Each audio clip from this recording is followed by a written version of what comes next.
evening, members. I'd like to welcome you all and Reverend Gay, who's going to do the prayers for us this evening. Let us pray.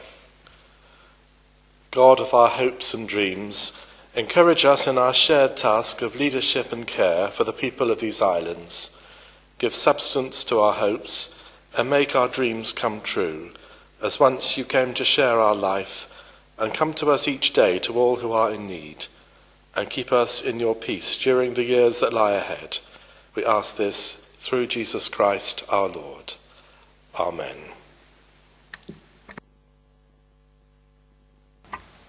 Please be seated.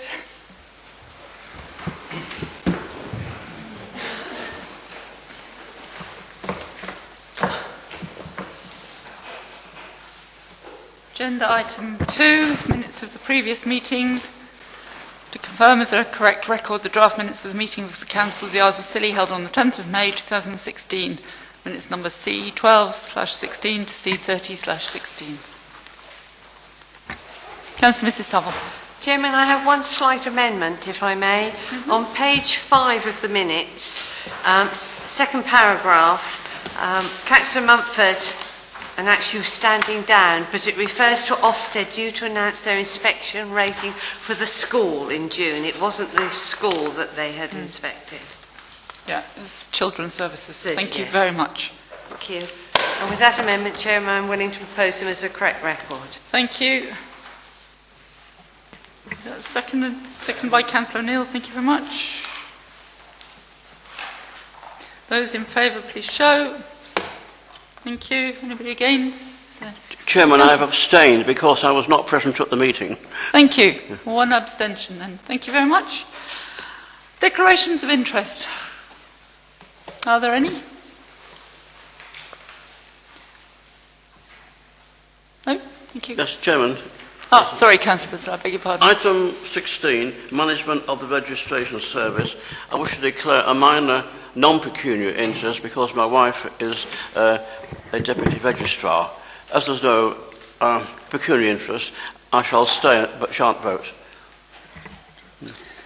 Thank you. I should actually declare an interest in that, but I don't actually see it's an issue, given the contents of the report. Yeah, well, just to be clear for the record, do you mean you're declaring an interest or you're not declaring an interest? I'm not. Right, thank you. Anybody else declaring or not? Thank you. Right. Chairman's announcements. I'm very sorry, I've forgotten the exact date, but we had the Armed Forces Week raising of the flag and the lowering of the flag. There was a brief commemoration of the centenary of the Battle of the Somme in the park, organised by Smudge Smith, who, as always, did a fantastic job.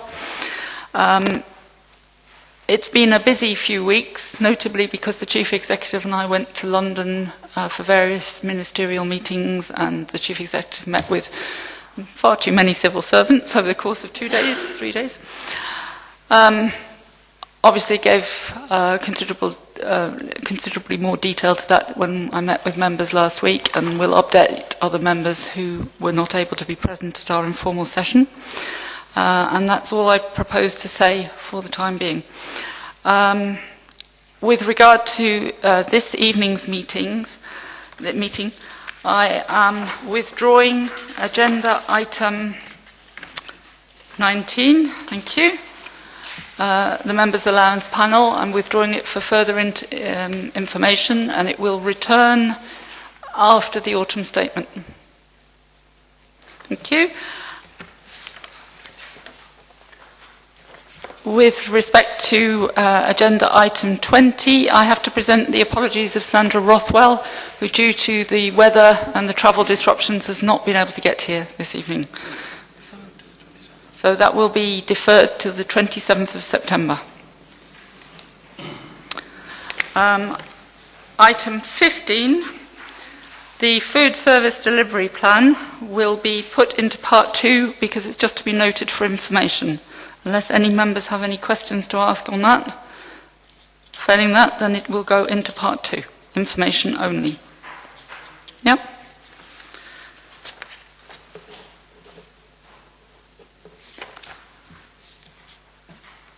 So agenda item 5, to consider reports from committees, including the receipt of minutes and or draft minutes for information.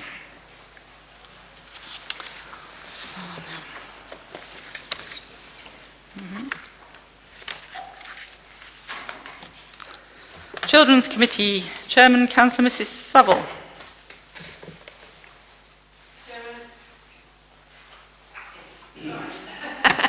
The Children's Committee submits the draft minutes as listed into Part 2 for the information of Council, and there are no reports in Part 1. Thank you very much. Community Services, Councillor Mrs Grottick. Thank you, Chairman. I present on behalf of Community Services the minutes as listed. Part 1, no report, and Part 2, the minutes in draft of the 30th of June 2016. Thank you very much. Finance, Audit and Scrutiny, Councillor Sims. Trying to find the date. You've got the date? The date? Yes, I can. Okay, I'd like to present the minutes of the FAS committee on the 26th of April. Thank you. And the 21st of July. In draft. In draft, yeah. Just to clarify, those 21st of July minutes aren't actually in the pack. Just That's to note, what I there thought. has I been a only looked at them meeting, but the today. minutes haven't been completed yet. Thank you. Health and Wellbeing Board, Chairman, Councillor Mrs Saville. Chairman, there are no reports and no meetings taking place, so there are no minutes. Thank you. Health Overview and Scrutiny, Councillor Billsborough. Chairman, I present the minutes of Health Overview and Scrutiny for the 5th of July and the 21st of July. These are draft. I didn't even see these until they came out, and they contain a few errors. These will be corrected before the next meeting of HOSC. Thank you very much. Inshore Fisheries Conservation Authority, Councillor Guy. Thank you, Chairman. I'd like to present to full Council the minutes of the Inshore Fisheries Conservation Authority. There are no reports in Part 1, and there was 2 meetings on the 2nd of June and the 21st of June. Thank you very much. The Licensing Committee, Councillor Mrs Peacock.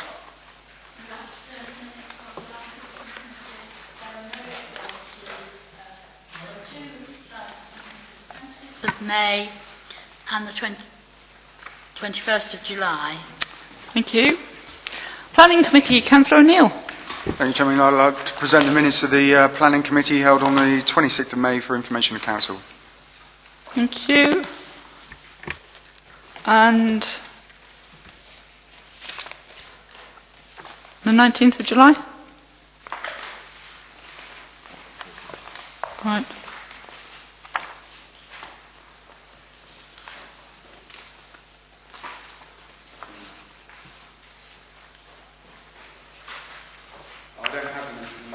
Right, okay. But on the agenda they're referred to, that's why I thought... Okay. Chairman, again, it's just to make reference that there had been a meeting as opposed to the minutes were completed. The Standing Advisory Council for Religious Education, Councillor Mrs Saville. Thank you, Chairman. I would like to present the minutes of the Standing Advisory Council for Religious Education for the information of Council. There have been 2 meetings, one on the 17th of March and one on the 21st of June. We also have the minutes of the agreed syllabus conference, which was also held on the 21st of June. Those minutes, Chairman, are also for information. Thank you. Transport, Economic Development and Infrastructure, Councillor Molson. Thank you, Chairman. I'd like to present the minutes of the Transport, Economic Development and Infrastructure Committee. The draft minutes held on 14th of June, which is Part 2, and there are no Part 1 reports. Thank you very much. Written questions to the Chairman of Committees not submitting reports. I'm not aware of any. I've not received any. Thank you. 7, to consider motions in accordance with Standing Order 5. I'm not aware of any. I have received none. No, thank you. Urgent items, I have none. No, thank you. Members' updates. Councillor Daly. Thank you, Chairman. On the 9th of June, on the 9th of June 2016, I became a governor of the NHS Trust, having been appointed by the Owlsden City Council. This was rather more than I was expecting, and I wondered if it would be easier to become a member of an exclusive club. I had to produce my passport, driving licence and a utility bill and sign several declarations. Also, I've been required to resign from our Health Overview Committee. Also, parts of the all-day meetings were confidential, but I will tell you what I can. The Council of Governors and the system of joint meetings with the Board of Directors, the Cornwall Partnership NHS Foundation Trust, came into being on the 1st of April 2016 and is responsible for the spending of a large chunk of NHS money in Cornwall and the Isles of Scilly. In spite of meetings being partially confidential, an important aim is to hold conversations with the public on how this money is spent. To this end, the chairman, Dr. Barbara Vann, visited Scilly on the 21st of July and talked to as many people and their representatives as possible. At the behest of government, they asked to spend 86 million this year on adult social services in cooperation with local authorities in Cornwall and the Isles of Scilly. Their finances are in good order as they have a healthy reserve, so we may be able to work with them to progress the Isles of Scilly Council's plans for the future of adult social care. They do not have a capital expenditure plan, but they have the sum above available for revenue spending. They were pessimistic about the track record of the NHS Estate Trust in any plans to repair or modify the St Mary's Hospital. I told them that we'd gone out to independent consultants to prepare a plan for our options for elder care in the Isles of Scilly. The Chief Executive Officer, Mr Philip Confu, said he had met with them and our Chief Executive Officer, Mr Teo Lysa. I also asked about concern over the midwife service on Scilly. They explained this was not part of the responsibility of their responsibility, but was the responsibility of Truro Hospital Trust. And so they were unable to help with this. Thank you. Thank you very much. Councillor Mrs Grotty. Thank you, Chairman. In my lead member for children role, I have attended several induction meetings with colleagues, including a training session with the Safeguarding Children's Board, and I have also made some school visits. In respect of responsibilities allied to the chairmanship of community services, I attended a South West Network meeting at Taunton. The morning focused on commissioning arrangements in respect of placements around the field of adults with learning disability. However, the discussion then widened to stress the pivotal need to consider the best outcomes for the individual and the family, and the need to maintain close family links. And I thought this was very relevant to our current discussions around elder care provision in the future. The afternoon discussion was wide-ranging and included discussing current challenges, including Brexit, and the extended rights and protocols for those in a caring role. Thank you very much. Councillor O'Neill. Thank you, Chairman. As you may well recall, fairly recently we as an authority decided to change the local nature partnership representation to hand over to the AONB. That hasn't happened, so just for the record, I'm just updating members that I am still currently the LNP representative of the local authority. I don't believe that's intended to be for particularly long term, but it is where we stand currently. There is no further update other than that. Okay, thank you for that. Councillor Mrs Saville. Yes, thank you, Chairman. Unfortunately, I was unable to attend the recent Island Partnership meeting due to another council meeting, but I know Councillor Nellens was there representing Tresco, so he would have had an overview. But the main piece of work at the moment that they're actually working on is a destination management plan, and within that I am sure they will be speaking to our Chief Executive and other officers around infrastructure, etc., etc. So I think this is a major piece of work and many questions will be coming our way. Thank you. Councillor Nellens, do you want to? Yes, I can add to that from being at that meeting. There is indeed a large piece of work going on for the future of Scilly's tourism, and as Councillor Saville said, the new Chief Executive of the IP will be speaking to the Council, and then at the annual general meeting in October, laying out where they see Scilly going in terms of tourism. So that will be sort of spoken to the members to give the overview of where they, all of us see that going. Excellent, thank you. Are there any other? Me. Oh, sorry, Councillor Simpson. I attended a LEP board meeting, I think 3 weeks ago. The chap who was supposed to turn up, Simon something, I can't remember his name, didn't turn up, so we had, as you may expect, a very upbeat conversation about the implications of Brexit. They've actually published or sent on to central government their bid for Growth Deal 3, which I only received today. I only glanced through, and there's quite positive stuff in there about smart islands, but I'm not actually sure the level of confidentiality of it. And it's a shame Sandra isn't here to update you later on, but that's it really. Thank you. Any other? No? In that case, we shall move into part 1, reports requiring a decision. Agenda item 10, nomination on the STP Transformation Board. Thank you, Chairman. The report in front of you I take as read. Members are aware that the STP, or the Sustainability Transformation Plan, is a national NHS process.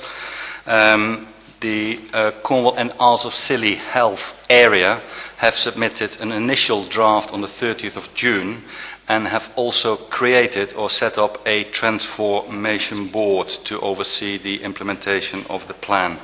This paper seeks your views on nominating the chair of the Health and Wellbeing Board to represent the Council of the Isles of Scilly on this transformation board.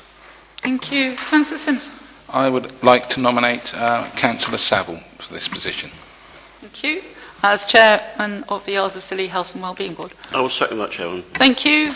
I was just about to second my colleague as well. Good. Thank you. Those in favour, please show. Even Councillor Mrs Saville. Oh, good. Thank you very much. Nobody against, no abstentions. Thank you. Member champions.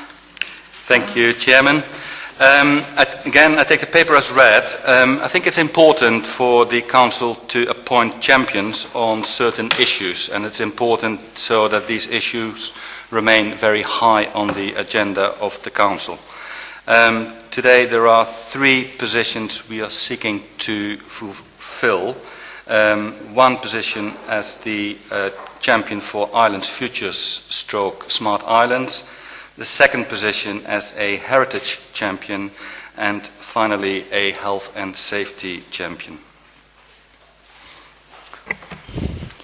Yes, it's a horrible word, champion, isn't it? Makes you think of wonder horses or something. Chairman, you have preempted me. I was going to complain about the word champion. Representative would be far better, but I shan't waste time. I just don't like it. Thank you. Councillor Mrs Saville. Chairman, presumably we'll be taking these one at a time. Yep. We're going to if your Vice Chairman is willing to stand, I would like to propose him for the Islands Future Smart Islands champion. I think it probably fits well with the work of the LEP, etc. Okay. Are you willing to stand? I am. I would like to add, though, given the nature of it, and there are quite a lot of meetings, some of which I was unable to attend to, I would like if we actually could have a deputy to stand in for something, because it's a problem. And I would like, if it's, I don't know what the situation is with the garden meeting, but I would like to nominate Andrew Coombs, Councillor Coombs, to be the sort of deputy, because you're on it de facto, really, Ted, because you're okay. There is a precedent for this, of course, because previously the champion was Councillor McCarthy and his deputy was, in fact, Councillor Sims, so that would not be breaking with the tradition that we have started. Councillor Nellams, were you about to? I was, but sorted. All right, thank you. Councillor Coombs. I'll second the nomination of Councillor Sims. Thank you. Would somebody like to second the nomination of Councillor Coombs? Thank you very much. All those in favour? It's wonderful, isn't that easy? Right, heritage. I'd like to nominate the the chairman of the council, even. Thank you. And I'd like to second the chairman of the council. Thank you. Are there any other nominations? No? Those in favour, please show. Thank you. I think that's unanimous. Thank you. I have to say, I've been doing it unofficially for many years now, so it won't exactly rock any boats. The reason that we are, or that the planning officer has suggested we went down this route, is purely as a conduit to advice and possible funding, because some agencies prefer to work with heritage champions or spokespeople, so that is the only reason we've formalised this. C, health and safety. Don't all shout at once. I mean, perhaps we could let's allow somebody to nominate themselves, really, because people aren't really, they're not knocking down the wall to do the job. There is a shuffling moment as everybody steps back. Chairman, my suggestion would be if no one wants to go through it, that you tie it in with the role itself, and then they come as a package, don't they? But whichever committee it might sit more comfortably in or with. Do you have a suggestion? Nope. That was a really constructive input. Come on, volunteers. Councillor Combs. Why don't you enjoy some extra involvement with the council? I thought I'd dodged the bullet with the first item on this paper. If I must. All those in favour before he walks out. Thank you. Really do coerce these. Thank you. Right. That concludes agenda item 11, I'm delighted to say. Moving on to agenda item 12. Thank you, Chairman. Again, I take the paper as read. As members will know, the previous monitoring officer resigned from the council and has now left the council. The role and function of a monitoring officer is a statutory role, and the council must have a person in place. The council must have a person in place. The council doesn't need to employ the monitoring officer. That is an important distinction. It is proposed on a temporary and transition arrangement to work with our neighbour Cornwall Council and ask or nominate the Richard Williams, the monitoring officer for Cornwall, as the interim monitoring officer for the Council of the Arts Facility. Okay. Councillor Molson. Yeah, just one minor question. You said it was a temporary appointment. Is there any time limitation on it, or have we got any goalposts that we're moving towards? I think it's a difficult one to answer.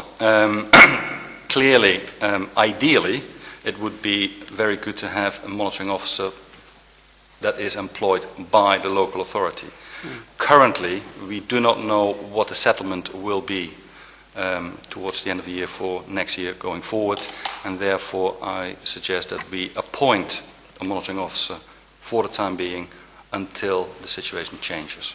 And Richard Williams is happy to engage in that arrangement. Richard, with it being open-ended, I mean. Yes, absolutely. Yeah. I would propose. Councillor Mrs. Grottick and then Councillor Billsborough.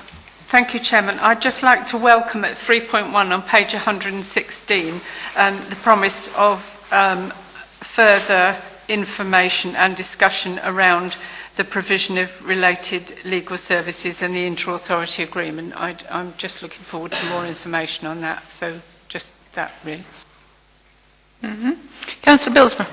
Yes, Chairman, I realise that this post must be filled, but I do share an unease that if we can't fill it here, we'll be, have the person out of sight over the horizon in Cornwall. Now that job requires ideally a person here to keep an eye on what's going on.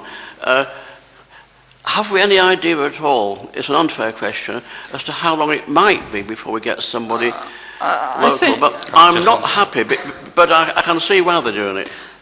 Yes, Councillor Billsborough. I think the Chief Executive made clear in his preamble that we were waiting for the figures that the government will bestow upon us, so we need to wait certainly until the autumn statement. We cannot magic money out of the air, sadly, if only we could.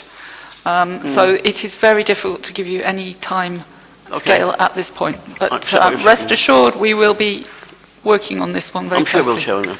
Thank you. Are there any further comments? Councillor Mrs. Saville. Just a comment, Chairman. I think it would be useful if members were circulated with Mr. Williams' email address, so that actually, if they wish to seek advice over declarations or code of conduct, they do have easy access to Mr. Williams, because obviously they might wish to speak to him direct if they Yeah. have any queries. Yeah, we can't do that until he's actually been approved No. by members, of course, but... That's correct, and that is exactly what will happen to all the details, and the kind of process will be shared with members. And obviously upon- Richard does know the islands quite well, if I just say, because he has been here in a... Oh yes, he's worked very closely with our council in the past. Yes. So, I will second. is that a proposal? Oh, right, sorry, thank you.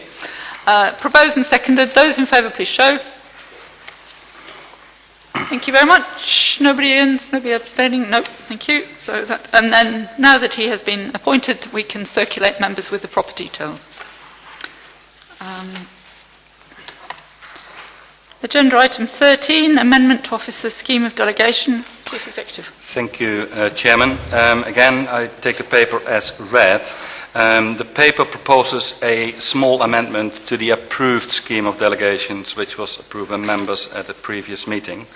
The reason for taking the paper is that it was necessary, following the various food agency standard audits, to amend our scheme of delegation to align it to specific pieces of legislation that apply to the Isles of Scilly. In front of you, or in the paper, is the whole section that contains changes.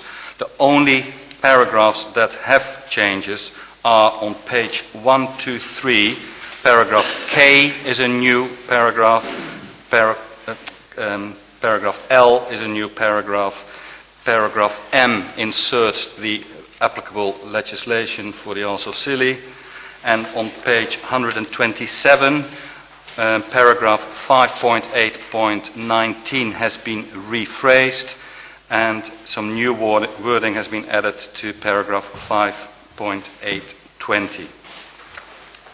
Otherwise, there are two more new paragraphs. One paragraph is 5.824 and 5.825, again to align the delegation to current legislation applicable on the Isles of Scilly. Councillor Billsborough. Yes, Chairman, I understand this and I can see the reason for doing it. The only thing is, I would hope that when officers have this power, there may well be issues which require them to at least consult the chairman of the appropriate committee. I understand delegation and the reason for it, but nonetheless there are occasions on certain issues where it would just courtesy and perhaps ethical to consult the chairman of the committee concerned. That's what I'm saying. Thank you very much. Are there any further? Councillor Mrs. Grotty. Yes, two quick points, please, Chairman. At 5.819, obviously that is a necessary responsibility, but is there a point where it would obviously be subject to budget? I mean, it does seem to give very wide-ranging powers to, I'm sure it wouldn't be taken amiss, sort of appoint a whole legion of inspectors that would completely bankrupt us. I mean, I'm not suggesting for a minute that the officer would, but I just wonder for future protocol, perhaps if put reference to budget. This paragraph has only been rephrased to make it legal. The previous paragraph wasn't legal, and it is a legal requirement to provide this delegation. And secondly, if I could just quickly say, I'm a little bit concerned with regard to some of the housing changes, that I recognise that the officer has actually been carried out the role, but it is a very wide role. Is there a specific paragraph you want to... No, it was a general comment really about the officer's workload, and I don't want to micromanage, but just voice a concern that with Brexit now in the frame, I recognise that this officer's responsibilities will be huge in the next 2 years, while she works very properly and I'm sure very strongly in our favour to try and make sure that the financial ramifications are as limited as possible. And therefore I'm a little bit concerned at the wide-ranging range of jobs that we're expecting one person to do. That's all. I'm afraid that's the way the cookie crumbles. All our officers have a huge burden of responsibility and work, and it's our duty to support them where we can. Yes, that's how it is, sadly. Councillor Mrs. Saville. Yes, Chairman, just a quick query. This report refers to advice in consultation with the senior manager, democratic and corporate. Well, obviously, I'm just asking, in the interim period, we'll use legal advice from Cornwall if necessary, and presumably the chief executive will be doing the other bit. The chief executive will take over those roles, which is why it's been left as such, because they will be subsumed into the functions of the chief executive. Yeah, which of course is already covered in the existing scheme of delegation under 5.3.4. Yeah. Are there any further comments? Know your wishes? Thank you. Seconded by Councillor Molson. Thank you very much. Those in favour, please show. Thank you. That looks good. Anybody against? Anybody abstaining? No? In that case, that's passed. Thank you very much. Agenda item 14, the safeguarding policy statement. Thank you, Chairman. This is actually really quite important. As members will be aware, everybody has a duty to safeguarding, but particularly members and the council staff. So in front of you it is a policy statement that sets out the safeguarding duty for all. The draft policy has been consulted with the staff consultation group and the corporate leadership team within the authority. The safeguarding policy aims to embed safeguarding in everything we do. So this is particularly important in the way we work with contractors, with third parties, the way we draft our contracts and the way we draft our tenders. And the recommendation is that members approve the corporate safeguarding policy. Yes, truly a very important piece of work. Councillor Mrs. Grotty. Thank you. If I could just commend to everyone's attention page 132, 4.1, and I just wonder if we ought to give some consideration to making it, quite rightly says that online training for all staff in safeguarding is mandatory. I just wonder if there's a way in which we can have a time frame in which new councillor members actually do undertake this mandatory training, and so that it is really made clear that this is an expected part of the role. Do you want to comment on that?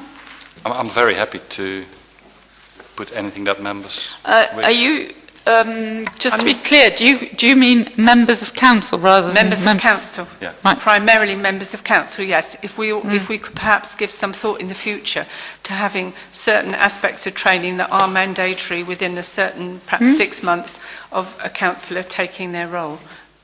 Okay. I'm not expecting any changes to this report, which is good and thorough. I am just putting it into the discussion forum for the future. No, I think there's a lot of sense in that, because otherwise things drift that shouldn't. So yeah, no, I think so. Just before I move on to Councillor Bilsborough, does anybody have anything to say about that specific point? Councillor Mrs. Saville. Yes, Chairman, I would wholeheartedly agree with it becoming mandatory. I'm fully aware that Children's Services frequently put on training for safeguarding for members, and I have to say it's very poorly attended. And this is, we all have the responsibility. Every person in this room has a responsibility around safeguarding children and adults with specific needs. And I would just actually promote that actually members take it on, as we are, and likewise we're all corporate parents as well. Would you agree with the idea of, say, 6 months? To be achieved within the first 6 months? Or? Yes, Chairman. And I think every member should have an annual refresher, quite honestly. Yes, I just wonder about tying ourselves down. I mean, sometimes the weather can impact, and if someone's coming from the mainland to do training, I think perhaps it might be better to phrase it as soon as practically possible, but obviously I defer to everyone's wishes. 6 months does seem a reasonable time frame in which to get something organised. Councillor O'Neill. Yeah, I completely agree. I mean, as far as my understanding is that it's not that we're proposing that it become mandatory, it is mandatory. But the fact of the matter is, probably the majority of people in this room haven't actually undergone formal training on this single issue. So what we need to somehow achieve is some kind of definitive guidelines, parameters, whereby, I agree that there has to be some kind of timescale, but presumably there has to be some kind of, I'm reluctant to use the word penalty, but there has to be some kind of course of action for people. Sanction. Yeah, exactly. You know, but I would just specify that it's not in my opinion, it's not specifically regarding new members of the council, it's all members. Yeah. But if you haven't undergone mandatory training within whatever we decide is the certain time framework, then presumably you are by default no longer. Well, logically, one would assume so, yeah. Councillor Bilsby, Yes, sorry Chairman, to I make propose to accept the recommendation. I think the members who've spoken have covered all my points. The important thing, if anything goes wrong, it can be serious and result in very adverse reports in the national press. Therefore, it's imperative to accept this. Do you wish to add in a rider with a timescale on it for that training? No? Yes, no, I was just wondering how to make it effective, that was all. Sorry, is your light on? I can't... Yeah, I was just going to make a suggestion, because what I have done is run sessions straight after council meetings, full council meetings, because everybody's already got time off work and other commitments. And actually people are running out the door and I'm running after them. So, but I think that at the end of full council, it's then clear to the chairman of council who has stayed. It could be an agenda item as part of part 3, and we don't need anyone from the mainland. I or Lynn or Gareth, any of my team could deliver level 1 training, which is what's required here. But I think we did it at annual council every year as a refresher, and then we can build our learning as more and more developments happen. I think that's the most sensible way of doing it. Otherwise, because remember doing this with Councillor Guy with quality and diversity training, and we were having to get every single member in, sit down in front of a computer screen. It became a nightmare. So I think just all being together in a room at the end of full council is probably the easiest thing to do. I think that's an excellent suggestion, and I think it should be imperative that members who for any reason are not able to attend the annual council should have a commitment to catch up ASAP thereafter. Could I make a slight amendment to that? I think the worst possible meeting you could do it after is annual council. I would say a planning meeting, because they tend to be quite short and we can spend another 2 hours. But nonetheless, we need to do it though. The point is the same, a meeting of full council, which is I think what Mrs Hick really means, don't you? I'm more concerned with catching the people who do not attend. Yeah. And we need a second resolution, really. Well, let's take the first resolution, which has been proposed and I think seconded. Those in favour that we approve this, and then we'll take another motion to put them. Those in favour, please show. Thank you. Now we'll deal with the issue of the second resolution. Councillor O'Neill. Yeah, thank you, Chairman. I was only going to say on the second issue, I think we need to be much clearer than, respectfully, ASAP, because that in itself is just open-ended, isn't it? So I know, it was a form of words to... I'm just trying to tie it up in a neat Please little bow feel on free this to one. formulate something now then. I don't think you would like me to formulate it, Chairman, because it's left on me to say any member who doesn't attend the meeting and doesn't... Your mic's not on. And doesn't achieve the same statutory, mandatory, legal requirement to attend such a course within 3 months is no longer a member of the council. Would that have legal weight? I think no. I don't think any... Shame that, because morally you're right, yes. Yeah. Councillor Mrs Saville. Yes, Chairman, I would like to propose that on an annual basis, safeguarding training is organised and arranged for members, and it is incumbent on members to attend annually, and that should commence following annual council, within 6 months of annual council 2017. And if we wish to have one this year, let us have one. Yeah. Mrs Hick, do you think that would cover it? Yeah? Okay. Councillor... But Chairman, with respect, I take your point, but I don't see you can impose a penalty for somebody who made... This is what you're saying, you're not, though? No.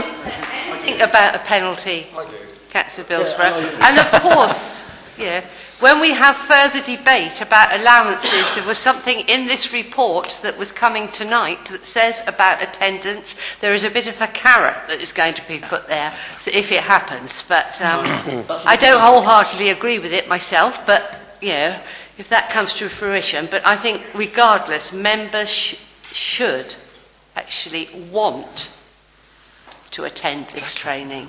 I would agree. And more besides. Councillor Francis? Well, look, I mean, absolutely, let's have an annual refresher at whichever meeting the councillors feel is best, whether it's annual council or this one perhaps, but clearly that's more than 6 months away. And at this stage we are, you know, it seems a lot of us need to get this side sorted out. So should we not at this point just pick the next meeting which has got full attendance and schedule a session after that? Well, I suggest that we sort that out in conversation with the senior manager, and we will email the dates. But my question still remains, Chairman. Whilst I completely agree with Councillor Saville's sentiment, I don't think it actually achieves the intended outcome of the majority of what we've discussed so far. If somebody simply doesn't attend what is mandatory, but it says, Sadly, Councillor O'Neill. My understanding when we were visited by the LGA was that it was mandatory for members. I did ask that question specifically to the representatives from the LGA. Now, if that's wrong, then forgive me. No. I'm dealing with the information in front of me. Shall a bit of clarity on this? Our current standing orders do not allow to make training mandatory for members, apart from data protection. So, as members are aware, members agreed to review the standing orders. And in the review, we can write in which elements of training are mandatory and which will be proposed to members fairly soon. Okay, fine. So in that case, what we're saying is the report in front of us isn't entirely accurate. Well, it says members can always say it is mandatory for members, but there are no sanctions. I was making my judgments and decisions based on the fact that I've been told previous to this meeting this evening as well by the LGA that it was mandatory for all. Yeah, if we're being told now that it's not, then I completely endorse Councillor Saville's proposal and I would second it. There are no sanctions that we can take. The problem is with our standing orders, so we need to work on that, and then we can sort it all out. So we need to get that in place ready for annual council 2017, if not before. Yeah. Councillor Molson. It's not entirely related to what has just been said, but there is one minor issue, and it is very minor, that I've got on page 141, paragraph 3.8. The council requires that contractors, subcontractors or other organisations funded or on behalf of the council are responsible for applying appropriate DBS checks, etc. Very broad reaching, and if anything did go wrong, there's potentially an awful lot of work as far as all of our contractors and all other organisations there. Can we not potentially put that responsibility onto those organisations rather than the council? You see where I'm coming from? No, you don't. No, because that's what it says. That's what it says. That's exactly what it says. Yeah, but if they don't do it, then the responsibility is, what I'm saying is that says the responsibility is ours for not checking that they've done it. I think we have to check in advance. That's what we have to do. So in all our contracts, we insist on seeing a safeguarding policy, and that's for everything we let. So we always look at that, and then we make sure they've got their DBS checks, and we've got to have sight of those, and that's what we do every single time. And it is, yes, it is a headache, but that's, as you say, the risks are so high, we have to have that oversight. Yep. We have no choice. Yeah, that's our universe. Yeah. If there are no further comments, may I know your wishes? Was it? Yes, so I need a seconder. Seconder, thank you. Those in favour, please show. Thank you very much. That's carried. So 15 moves to part 2, so we pass on to 16, the management of the registration service, which will be taken by Ben Barrett. Thank you, Chairman. With the departure of the Senior Manager, Democrat and Corporate, and the proposal for the Chief Exec to assume the interim responsibility, I've taken this agenda item. I'll take the report as read. It is a requirement to undertake management of that section. I'll take any questions you may have. I propose, Chairman. Proposed by Councillor Sills, thank you. Second by Councillor Francis, thank you. If there are no further comments or questions, no. Those in favour, please show. Thank you. That's unanimous. That's carried. Thank you very much. Then we have item 17, the verbal update on the elder care options appraisal by the Senior Manager for Services to our community. Good evening. I hope you've all had sight of the piece of paper that I left on your desks. It's an update report, but it's quite hard to do update reports when actually what you really want is the report, which will be coming to the next full council. But just to let you know that work is going apace.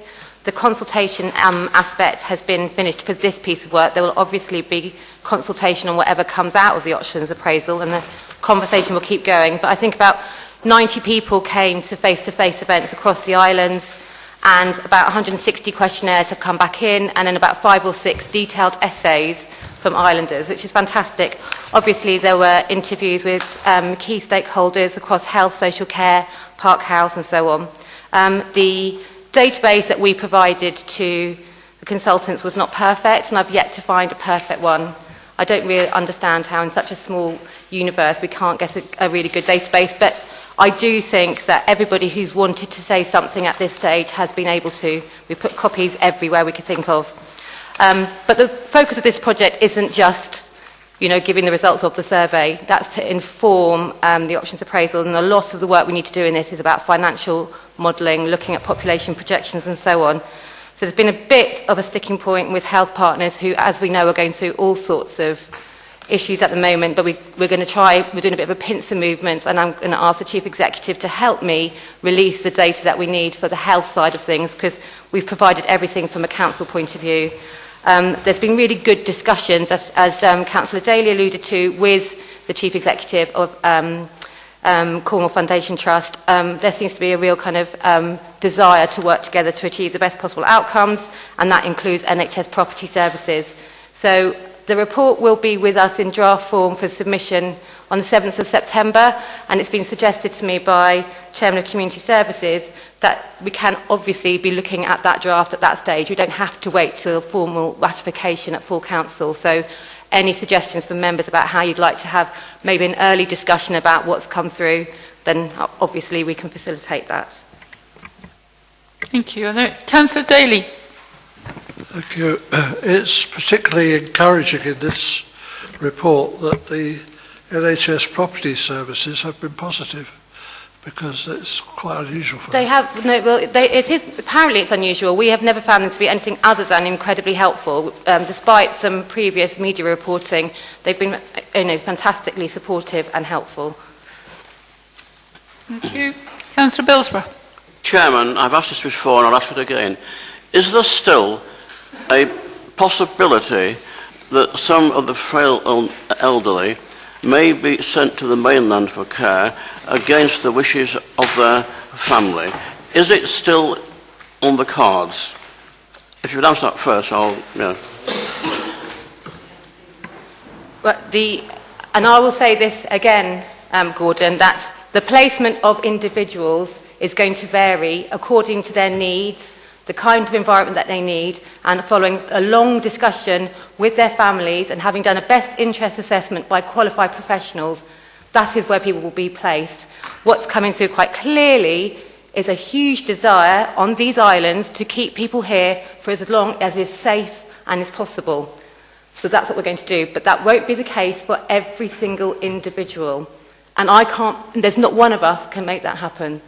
No, but is it going to be driven by economic? I know there's a huge desire and all that, but the bottom line is it possible that because of, say, Park House not being suitable and us not having the funding to replace Park House as we would wish, is it still on the cards that we could send people against their will and their families' will to the mainland? Is it a yes or no?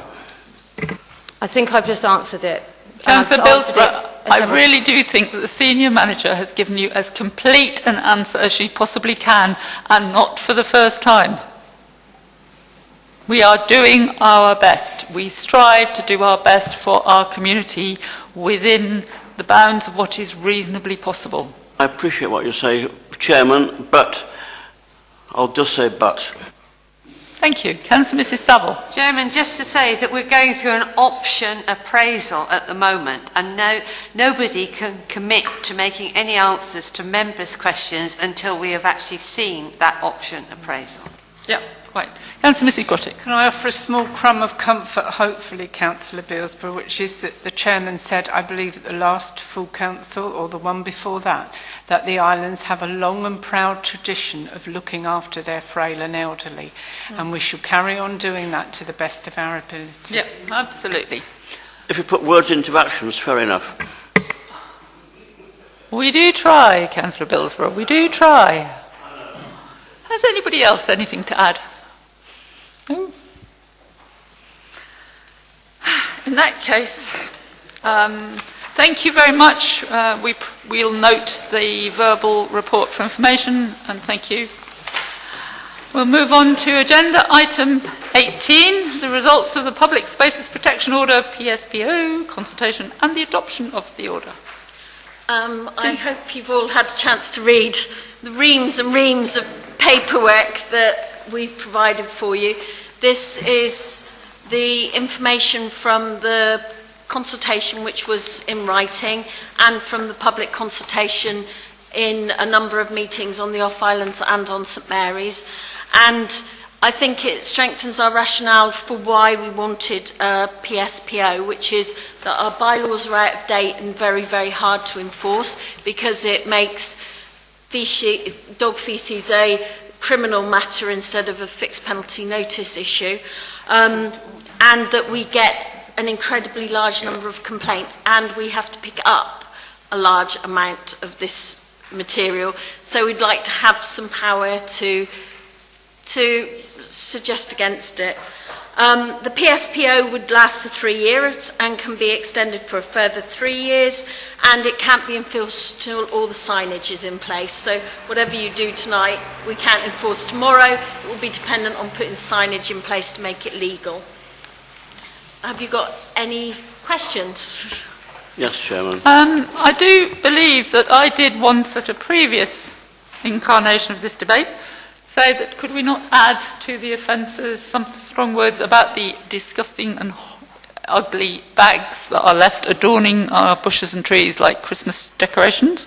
That is picked up in the order because it is legally leaving your faeces behind. So it's picked up in the general as long as we have a firm commitment to that. Yeah, obviously we have to have evidence of who's done that, but well, yes. Yes, I realise it is not easy, but just anecdotally, I was horrified in going around Peninis recently when some of the ferns had been cut back. When the ferns were down to perhaps 3 or 4 inches above the ground, the whole field changed colour to black. Councillor Mrs Grotting. Yes, can I just ask about the logistics, please, of providing new dog bins, or extra, not new ones, extra ones, and also the problems associated with the provision of the dog bins on the off-islands when presumably somebody would have to empty them. Are we in ongoing discussions with the Duchies how we might achieve this? We're in ongoing discussions with both the Duchy and Infrastructure, Department for Infrastructure, because obviously if we can roll it, at the moment, because we don't separate our faeces, we can put it into any bin on the islands. It doesn't have to be a dog poo bin. So this is a minefield. So therefore, we're in discussions with both the Duchy and Infrastructure about rolling it into the contracts that we're already looking at for waste provision on the off-islands. Thank you. And are you expecting to quite shortly put even more dog bins on St Mary's? Again, it will depend entirely, but there is... We have got, if you look, the density of dog bins is actually quite high compared to other areas. It's the propensity of people not to carry their dog faeces which is the problem. And as I said, they can use any bin, not just the dog poo bins. Recently, my son pointed out to me that there was one of those offensive little black plastic bags about a yard and a half away from a bin. So you can lead the horse to water. Councillor Coombs. Fully understand and support the order, and there's no doubt detailed items will come up this evening that probably beyond it. One thing that is this microphone causing trouble? Right, okay. One thing that's come back from talking through people, and I don't know whether we can actually talk about the designated areas. The one that's come back to me is the Garrison playing field and access to the pirate ship play area in terms of parents wanting to take their children there with the dog in tow. I don't know whether there's any scope to sort of have a dogs on leads corridor just down that end of the playing field. Otherwise, yeah, I support the public space protection orders very much. I would also like to ask that in terms of enforcement, the order is only as good as the enforcement that comes after it. And is there any way we could actually ask for sort of like quarterly updates on how the enforcement is going? Yeah, we can do quarterly updates on enforcement, and what we can also do is give you the details, which is in the presentation that's in the pack, of what complaints we get, what we've picked up, what we've collected, etc., etc. Enforcement will always be an issue. We've only got 15 with the Wildlife Trust on that, because obviously much of the land affected is in their leasehold. Thank you. I can already see the headlines for tomorrow. Councillor Guy. Thank you, Chairman. I think it's a very good and thorough report, and I'd like to propose a recommendation. Thank you. Councillor Billsborough, and then Councillor Mrs Saville, and then Councillor Francis. Okay, thank you, Chairman. I have two questions. You mentioned 15 hours. Is this the amount of time the dog warden patrols the St Mary's? Is out on the streets looking around in that time? Like I said, sometimes the dog warden undertakes other duties, such as collecting food samples, yes, both here on St Mary's and on the off-islands. But yet we have 15 hours a week of time, okay, and he has set patrol areas. So if you look at the presentation, it explains where the patrols are and where he goes to do them. Thank you. My second question, Chairman, is that does the dog warden have the powers of enforcement insofar as, supposing he sees a visitor whose dog is making a mess, he asks for and the visitor ignores him, and he won't give his name to the dog warden, what powers has the dog warden then got to a person either here who he doesn't know, who is uncooperative? Councillor Billsborough, may I just stop you? I think it's very unfortunate to characterise an owner of a dog as a visitor or a local. It is just a dog owner, full stop. Well, we can't vilify visitors, we cannot write hagiographies of locals. They are dog owners. Can we just make that clear? Dog owners then, if they will not cooperate and they're awkward, what powers then has the dog? Because it's an enforcement role, we've taken advice, and the enforcement officer will be carrying a camera, which will be on their jacket. They're going to get themselves. They will start filming as soon as they start to enforce, and that protects the enforcement officer and the person we're issuing the fixed penalty notice. If they don't cooperate, at that point we would call the police, because it would become a much more serious issue than just a fixed penalty notice. Thank you, Chairman. Well, in that case, we have to do this, else the island will go to the dogs, won't it? Councillor Mrs Saville. Yes, Chairman, I'd just like to say two things. Firstly, I support Councillor Coombs in his comments about enforcement. I think this has been something that our community have fully supported of us actually doing this. But if we go on and there is no change, it will come back to bite us, as it were. And also, I think the Duchy have really, on the off-islands, have actually got to be committed to this. I think if, as an authority, the emptying of the bins is going to be incorporated into contracts with people working on the island, the least the Duchy of Cornwall should do is provide the bins. I think we really haven't, I would certainly, recommend that they actually do that. for God's sake. So I think pressure has got to be put on the duchy and I'm more than willing to actually talk to them myself. Councillor Francis, what puns are you going to come up with? I'm working on one. I'm trying not to make any.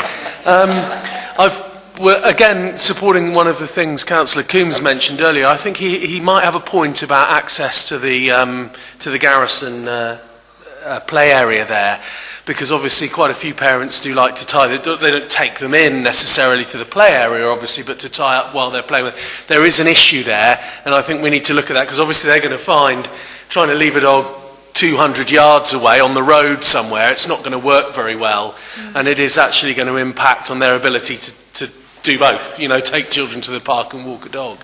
So I think that needs to be looked at somehow to achieve. What we can do is designate part of the field as excluded from dogs, where people play rugby and football and the school sports take place, and then have a corridor where dogs aren't excluded but are limited to It's just from the little slipway there down across to the I'm sure this can be sorted with a bit of common sense, really. Absolutely, but just before we agree the proposal, to note that we are looking at that side of it rather than just not.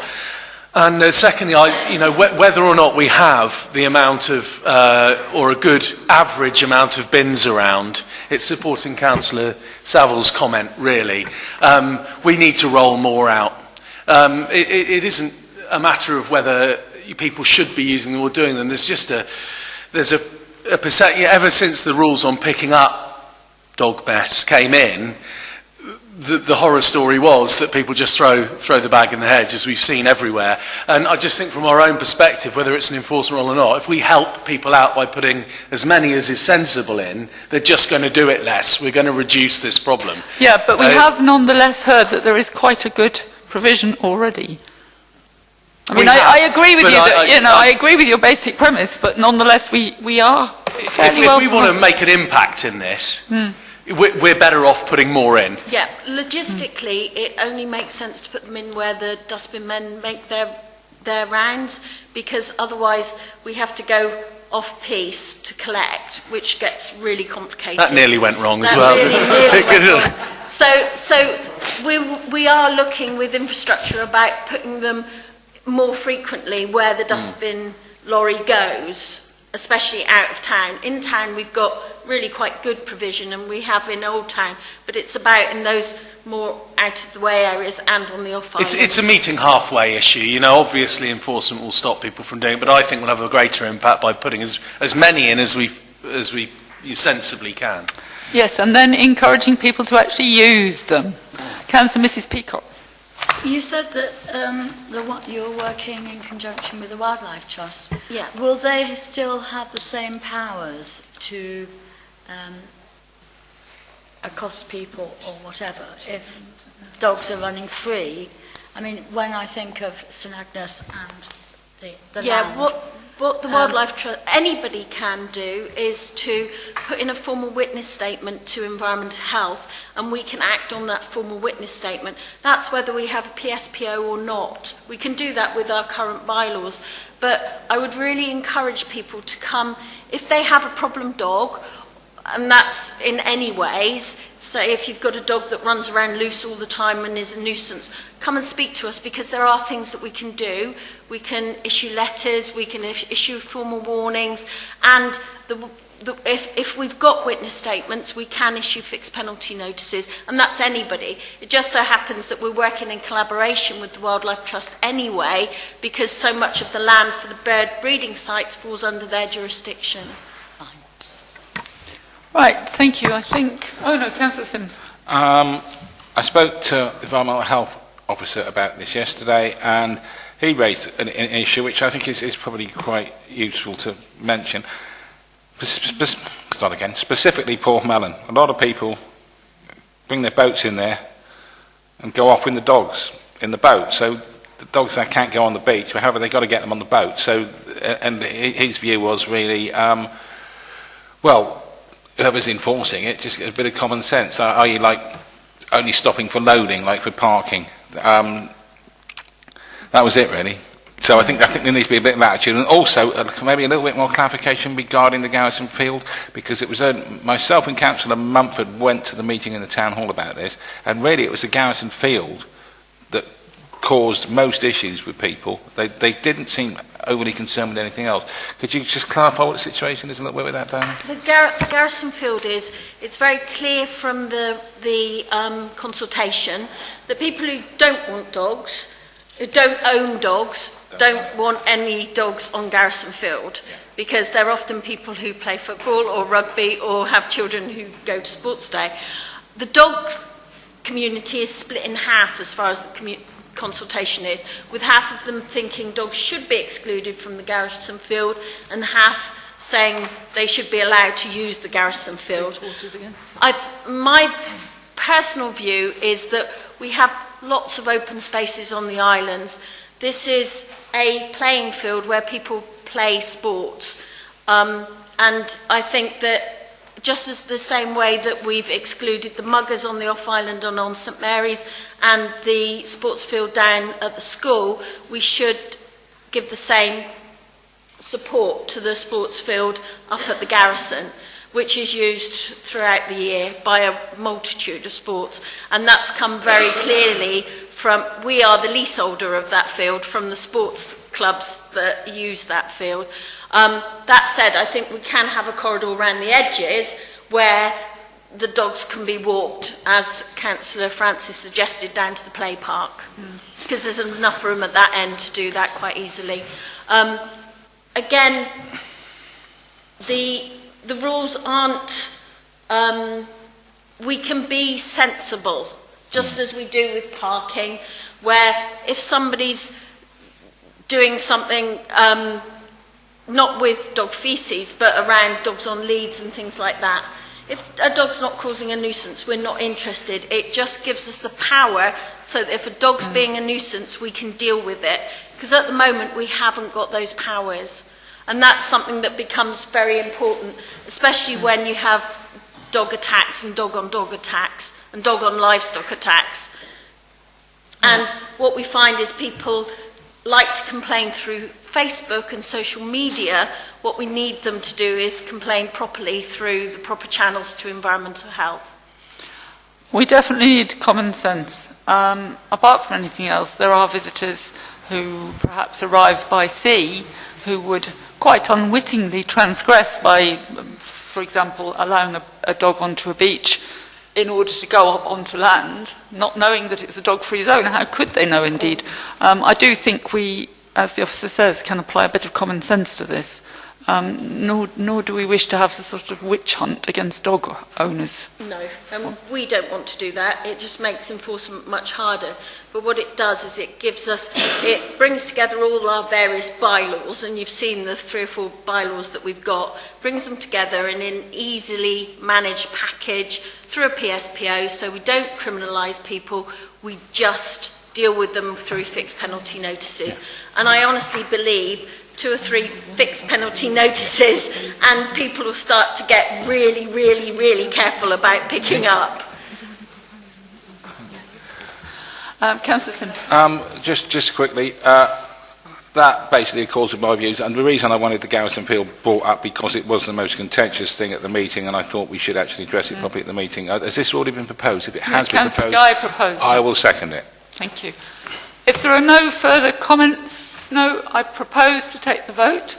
So it's been proposed and seconded that we agree to adopt a PSPO. Those in favour, please show clearly. That looks unanimous to me. Nobody against, nobody abstaining. Thank you very much. That concludes the meeting, as item 19 has been withdrawn, and item 20 will be brought to the meeting of the 27th of September. Thank you very much for attending this evening. It's 7:40.